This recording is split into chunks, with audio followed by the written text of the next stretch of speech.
que a igreja de Coríntio era aquela igreja amada. Sabe aquele filho rebelde, aquele filho que muitas das vezes tem trazido transtorno para os pais, para o lar, mas que o coração do pai, o coração da mãe, não consegue rejeitá-lo, mas pelo contrário, esse coração se abre cada vez mais para amá-lo. E assim é essa característica entre Paulo e Coríntios. E ele tinha um apreço especial por essa igreja. E alguns teólogos denominam que era o calo, que era aquela pedra no sapato da vida de Paulo. Mas em momento algum ele desistiu. Em momento algum ele deixou esses irmãos à mercê da própria sorte. Pelo contrário, estava sempre escrevendo cartas, estava sempre mandando, enviando irmãos para que pudesse estar os alertando. E nesse capítulo 1, Paulo traz as saudações de graça, que os irmãos podem ver do verso 4 ao verso 9. E aí, a partir do 10 em que nós lemos, ele faz uma exortação. E um dos grandes problemas da igreja do século 21 é ser exortada ou aceitar a exortação.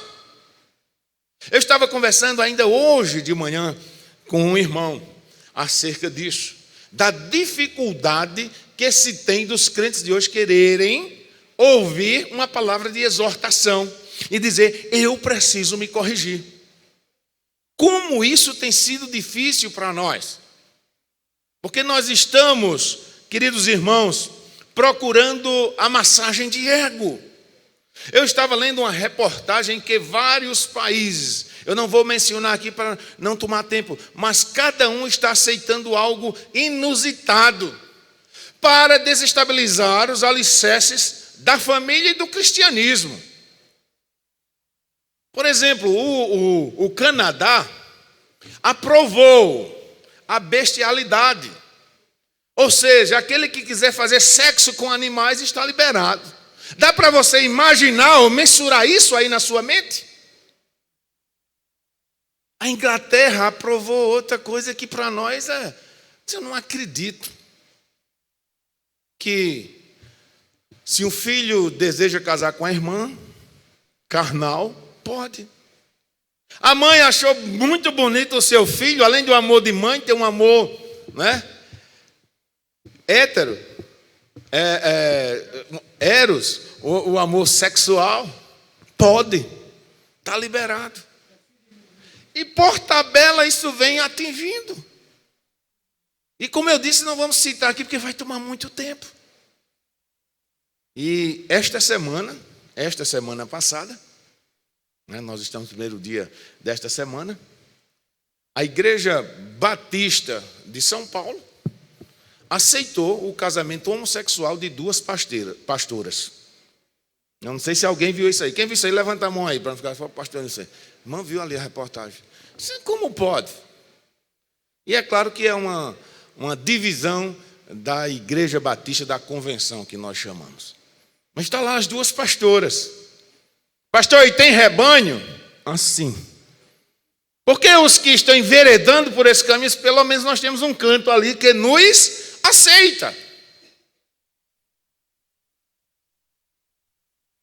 Irmãos, nós precisamos olhar para a palavra de Deus, mergulhar na palavra de Deus e trazer exortação para a nossa vida.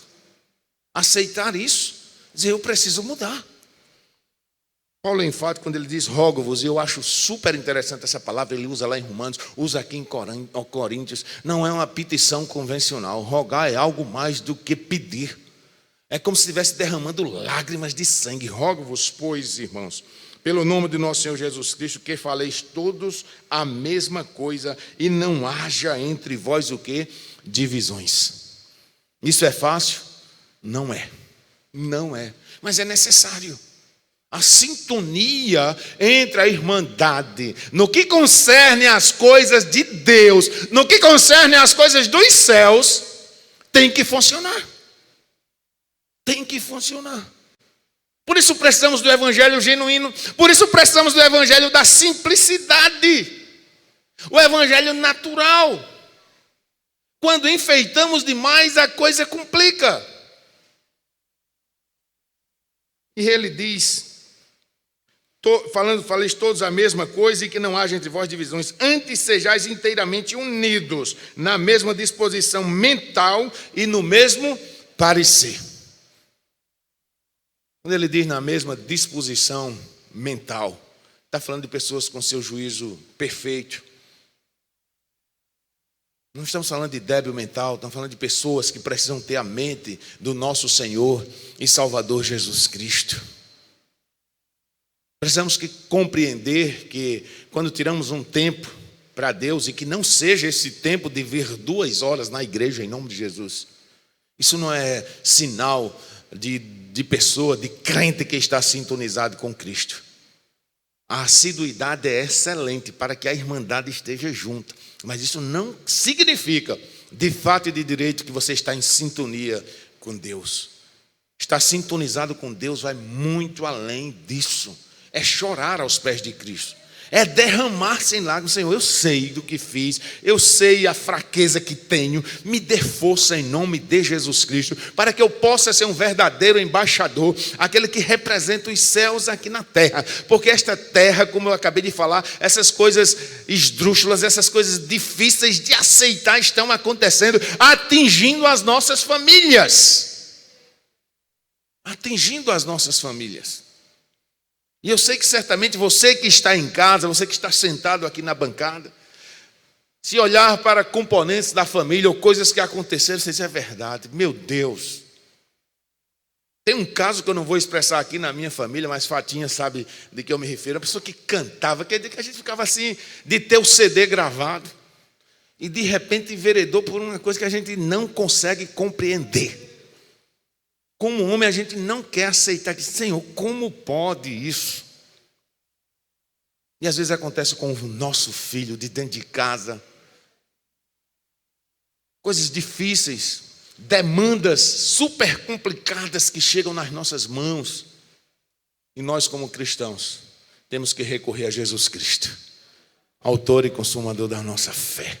Amém, irmãos? É Ele que nos dá essa força. Repito, não é fácil. E nos últimos dias, eu particularmente, ou seja, nos últimos anos, tenho teclado nisso. Ser cristão não é sinônimo de facilidade. Em nome de Jesus, creia nisso. Coloque isso na mente. Não aceite o slogan, venha que vai ser resolvido. Procure a Deus, se humilhe aos pés do Senhor, e no tempo dele vai ser resolvido. Sintonize-se com Deus, não por um slogan, não por uma frase de efeito que mexe muitas das vezes conosco. E hoje, infelizmente, o emocional funciona mais do que o espiritual. Digo isso com dor no coração. O emocional, muitos se emocionam. Eu já vi culto de pessoas se ajoelhar, chorar, e dizer assim, meu Deus, que mudança. Mas no outro dia a mesma coisa. No outro dia a mesma coisa. O verso 11 ele diz, pois a vosso respeito, meus irmãos, falando para a igreja de Coríntio, fui informado pelos da casa de Cloé de que há contendas entre vós. Eu tenho certeza que Paulo estava escrevendo isso e chorando. Eu não acredito essa informação chegar até mim. Pois é, Paulo, a igreja lá em Coríntio está uma situação só, viu? Contendas, brigas. E nós temos a mania que apenas no dia de ceia, celebração da ceia do Senhor, como os mais antigos diziam, o dia de comungar. Eu acompanhei isso. Alguns iam de branco. Tem um monte de irmãos de céu quando o pastor Nilson vem de branco. Veio de branco. Hoje o pastor nem veio. Vou ver se me lembro de vir de noite. Né? Por que isso, pastor? Era um costume que tinha. Minha mãe era o dia de ceia, um vestido branco. É dia de comunhão. E ainda o pastor Samuel ainda cantava um hino dizendo assim, o homem de branco chegou. Não é? Claro que era uma tradição. Mas eu me pergunto, muitas vezes fico me perguntando, será que algumas tradições, não quero ser aqui legalista, me entendo em nome de Jesus Cristo, mas algumas tradições, não seria melhor que elas tivessem permanecido, como diz o outro, segurado o taco em determinadas coisas? Porque às vezes nós vamos liberando demais, as coisas vão acontecendo, que eu digo, meu Deus do céu. Ontem eu celebrei um casamento, E vou dizer aqui porque tanto a igreja, que os meninos são membros, não é? Eram conscientes que eles vieram aqui fazer o curso de noivos, não é? E ontem foi o dia da celebração do casamento. E quem ia celebrar esse casamento, pastor Nilson? Pastor Samuel. Estava tudo certo. Na vontade e no calendário dos noivos, o pastor Samuel. E esses noivos fizeram aqui esse curso pela receptividade, pelo carinho que essa igreja teve com esses irmãos, porque o regimento da sua igreja não permitia, como ele ainda não estava batizado, não havia confessado ainda Jesus Cristo ali na igreja, e o pastor fez isso com dor no coração, não pôde fazê-lo porque era um regimento da igreja. Regimento da igreja. E a posição do pastor Samuel, tal qual a minha e tal qual a do pastor André, houve sintonia. Porque nós, sacerdotes, irmãos, independente do credo religioso, não podemos deixar de pedir a bênção para um casal ou para alguém. Estatutariamente, a nossa igreja não faríamos aqui, e é o que nós dissemos. Procura um lugar extra, mas como sacerdote, não como representante da igreja local, para não criar nenhuma afronta, nem contradição, mas vamos pedir a bênção de Deus para a vida de vocês. Amém, irmãos? E se os irmãos pudessem observar a alegria dos pais deste jovem ontem, a recepção que tiveram comigo quando cheguei, a alegria no rosto daquele casal foi algo extraordinário. Que coisa linda. E o noivo, eu tenho certeza e convicção, se ele ainda não tinha essa posição, que faltava apenas para decidir-se a se batizar diante dos homens, eu sei que isso mexeu com o coração dele, porque consegue ver que o povo de Deus não é um povo que levanta uma bandeira denominacional, mas é um povo que levanta a bandeira do nosso Senhor e Salvador Jesus Cristo. Amém?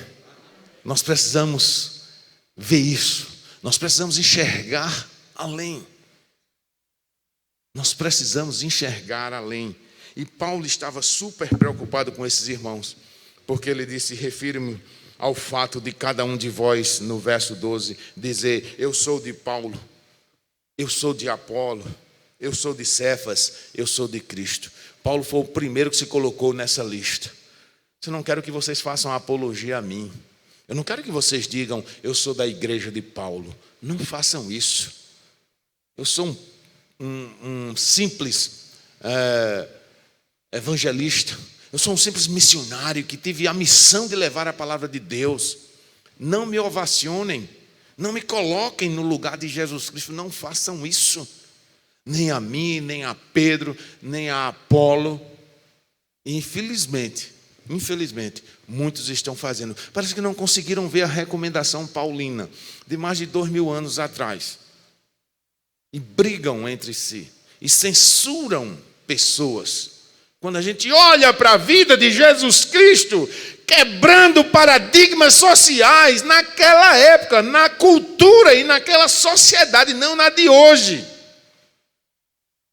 Se aproximar de uma prostituta, entrar na casa daquele cobrador de impostos. Paciência.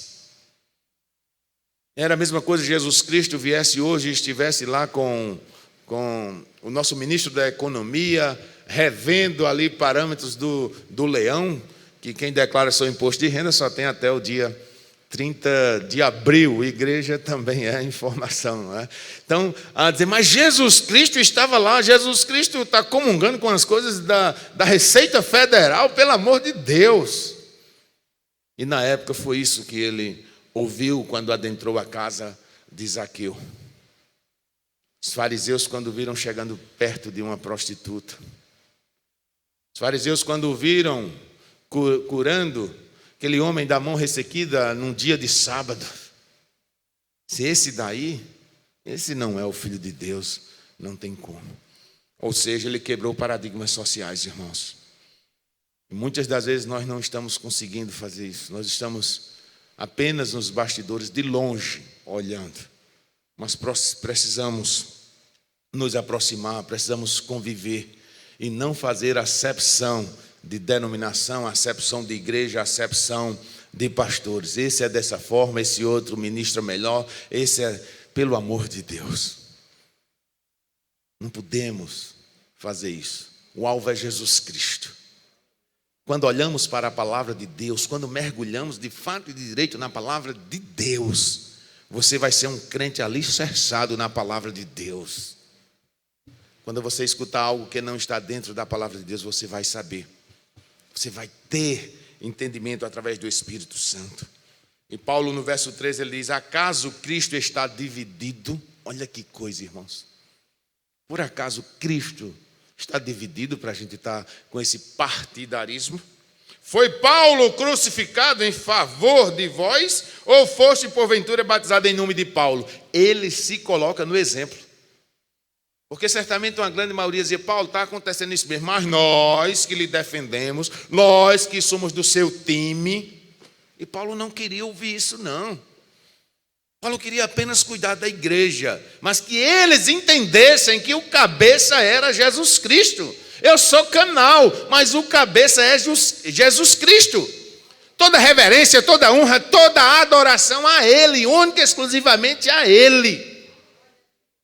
Homens são variáveis, são passageiros, mas a palavra de Deus é eficaz, é viva, e esta o é por eternidade, ou seja, para todo o sempre. Amém, irmãos? Verso 14 ele diz: dou graças a Deus, porque a nenhum de vós batizei, exceto Crispo e Gaio. Mas já pensou se o pastor dissesse isso hoje no púlpito da igreja? Essa plateia aqui, os irmãos que estão em casa, o pastor disse: dou graças a Deus, que eu não batizei nenhum de vocês, viu? Com exceção de 2, e citar o nome, pense no moído que ia ser. Eu citei a vez aqui um exemplo num culto de doutrina. Já pensou o irmão viesse aqui na frente dos irmãos falar alguma coisa para o pastor, e o pastor olhasse para ele em voz alta e dissesse: para trás de mim, seu Satanás. O que é que os irmãos acham que ia acontecer, hein? Isso ia ser um moído muito grande, ou não? Não pode usar dessa sinceridade, não é? Aí a gente tem que estar pisando em ovos. A exortação é necessária para que a gente se acorde.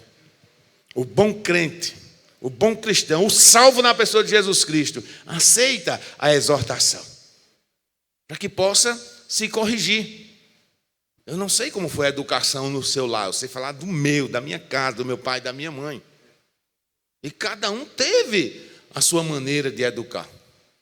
E hoje eu olho para a educação que dei aos meus filhos e digo: eu falhei em algumas coisas. Digo isso sem medo de errar, digo isso publicamente, e cada um que faça a sua análise. Quando eu olho determinadas coisas acontecendo, eu falhei. E há 22 anos, pastor, e eu falhei. E analise você também. Se você dizer: não falhei, pastor, amém, aleluia. Porque cada caso é um caso, como a gente diz. Mas por quê? Porque certamente não tivemos a postura, não tivemos a mão forte de dizer: vai ser assim, e o caminho é este. Né? Porque as coisas de Deus é sim, sim e não, não. É o que tem que sair da minha boca e da sua boca. E a gente não consegue mensurar. Parece que a gente não abre a mente para dizer: se passar disso aí, olha, é coisa de Satanás que você está falando. Mas pastor, não sou eu que estou dizendo, é a palavra de Deus. Se for além dessas duas palavras, do sim ou de não, e ficar com mimimi, né? Não vou nem falar essa palavra aí, é coisa de Satanás. É coisa de Satanás. Os casais não conseguem ter uma interação para convergir na mesma posição. Isso acontece muito. Ontem eu falei isso para esse casal que eu estava celebrando. 6 a partir, eu vi a hora o bichinho dizer: eu desisto, pastor, depois desses conselhos. Né? Eu disse: isso acontece. Eu disse até para ele: tu gosta de jogar bola? Ele disse: gosto. Pronto, vou dar um exemplo com isso. Porque o homem precisa interpretar a mulher. É o vaso mais frágil. Né? Só no dia que tu chegar para ela, disse: minha filha, hoje tem o racha, eu vou com os meninos jogar, viu? E ela disser: vá, pode ir. Não vá, não. Ela quis dizer, não vá. Mas pastor, não, ela quis dizer, não vá. Ela não disse, vá, pode ir. Mas olhe para a fisionomia, olhe para o jeito. Vá, pode ir. Não vá. Ela quis dizer não. Precisa se interpretar. Precisa se interpretar. A maneira, o jeito. Isso é conviver. Isso é conviver. E é fácil? Repito, não é. Não é.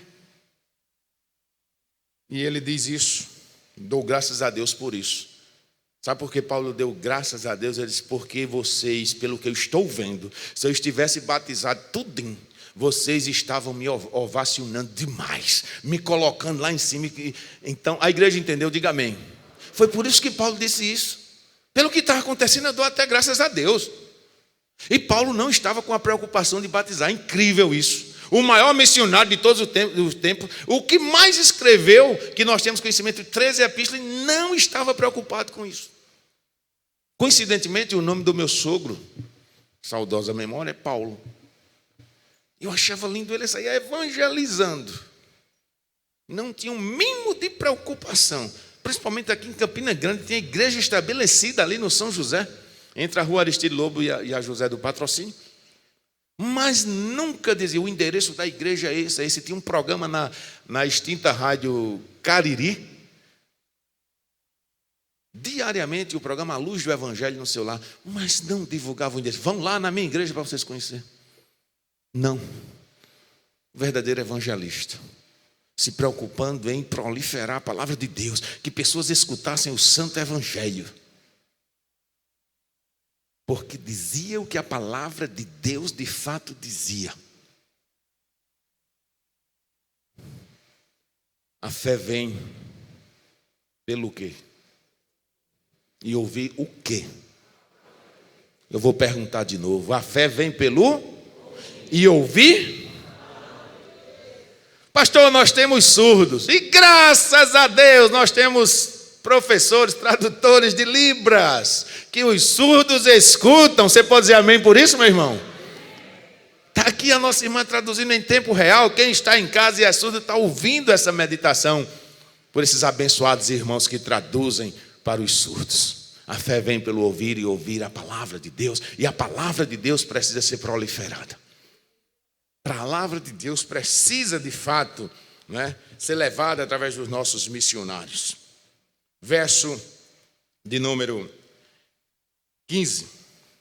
Para que ninguém diga que fostes batizados em meu nome. Verso 16. Batizei também a casa de Estéfanas. Além deste, não me lembro se batizei algum outro. Fica fácil da gente computar o tanto de cristãos que Paulo batizou. Imagine se essa fosse a preocupação.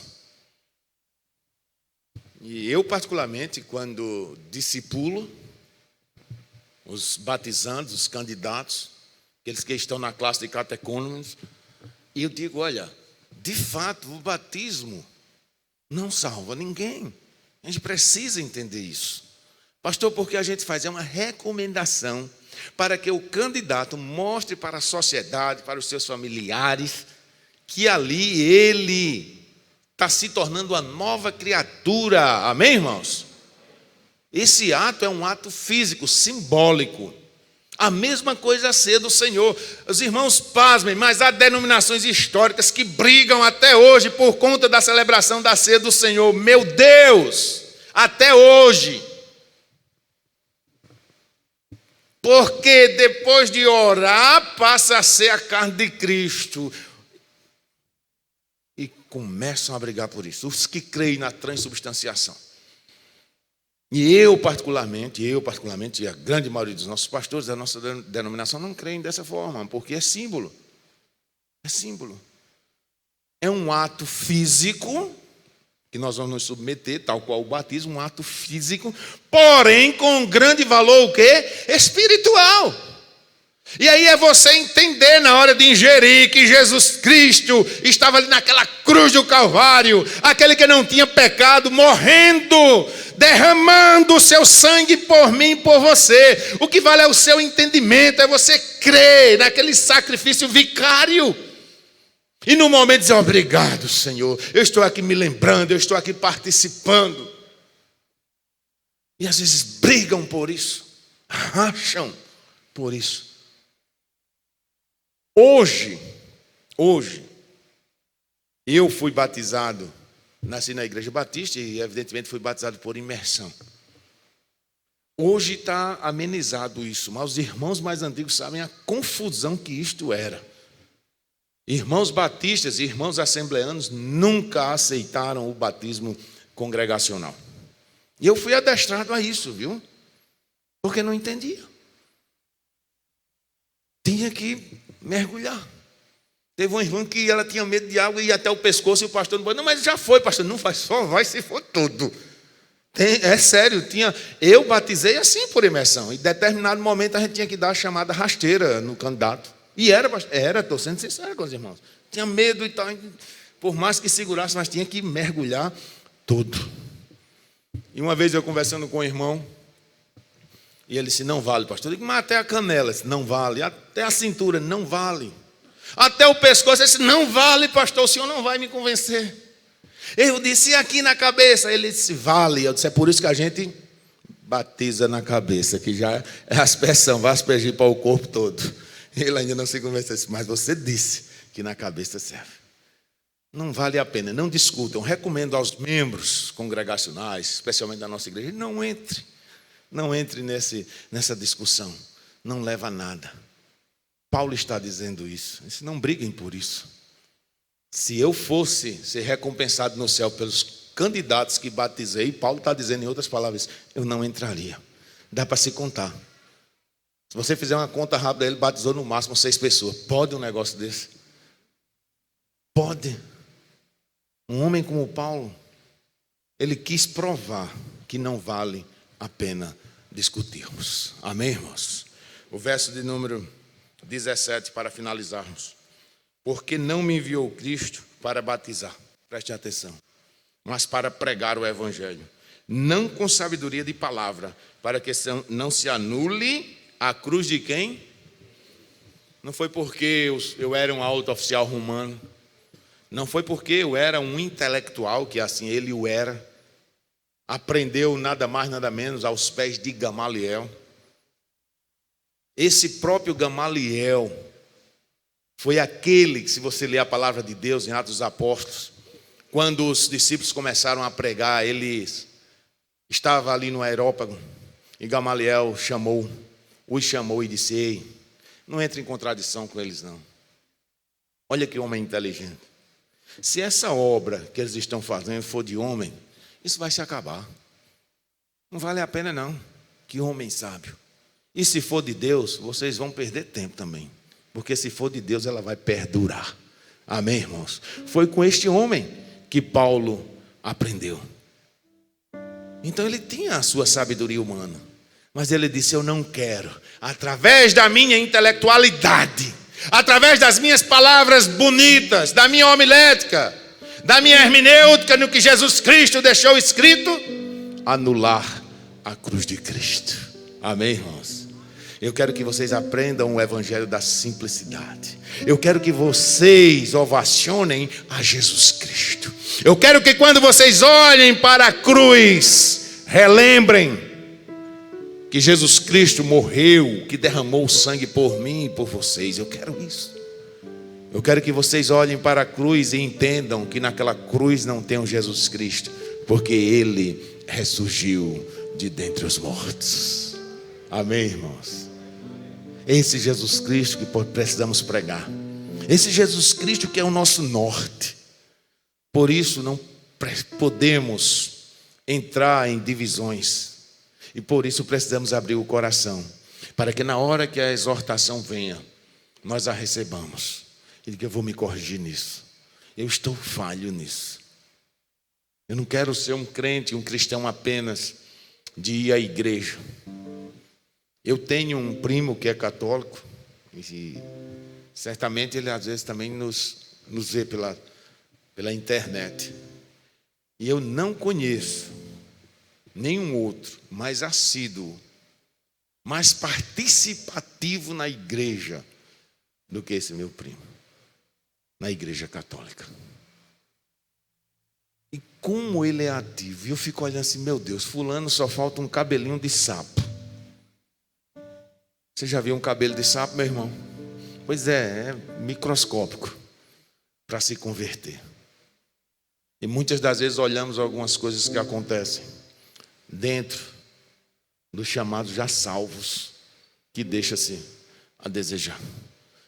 E eu só entendo pela palavra de Deus, é que não estamos abrindo o coração para dizer, eu preciso me corrigir.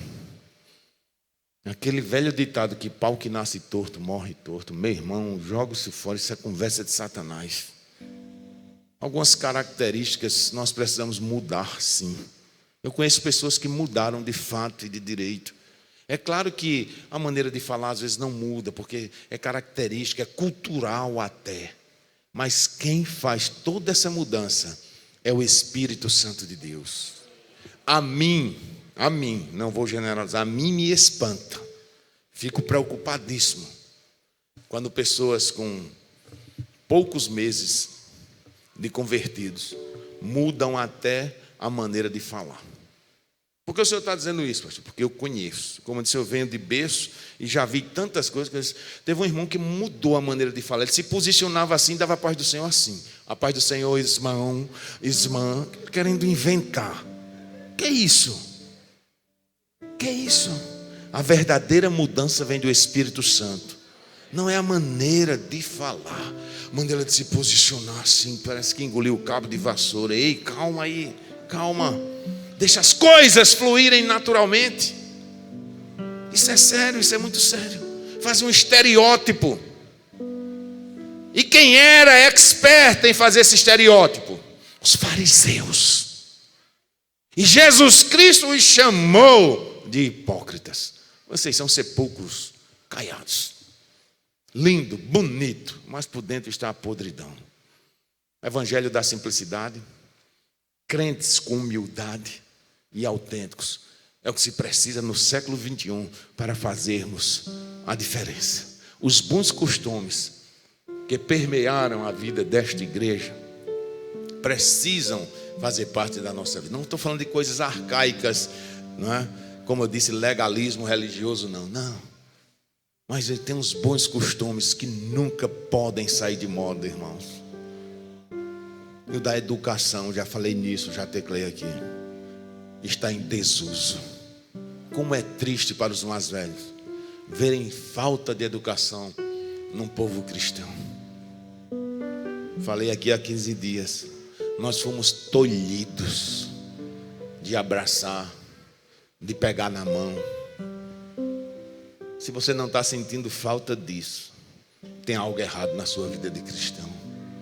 Como era bom dar a paz do Senhor pegando ali na mão daquele irmão.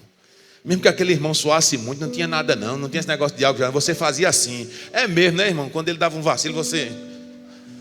Vamos ser sinceros. Que tem cada um, né? Mas você abraçava, você apertava a mão do irmão. Precisa sentir falta disso, irmãos. A gente precisa sentir falta disso. Porque os tempos são maus. Quando imaginamos de um dia estar sentando separado e estar usando isso. Não imaginávamos, mas chegou. E quem não estiver firme, fundamentado na rocha verdadeira, como é que vai passar por coisas piores? Pastor Nilson, o que é que o senhor está dizendo? Leia Mateus 24, só digo isso. Leia Mateus capítulo 24. Vai se afunilando, vai estreitando. Princípio das dores. Não queira imaginar o fim. Isso é o princípio. Então vamos aceitar as admoestações, as recomendações para nosso comportamento ser mais polido cada vez mais como cristão. Que Deus nos abençoe em nome de Jesus.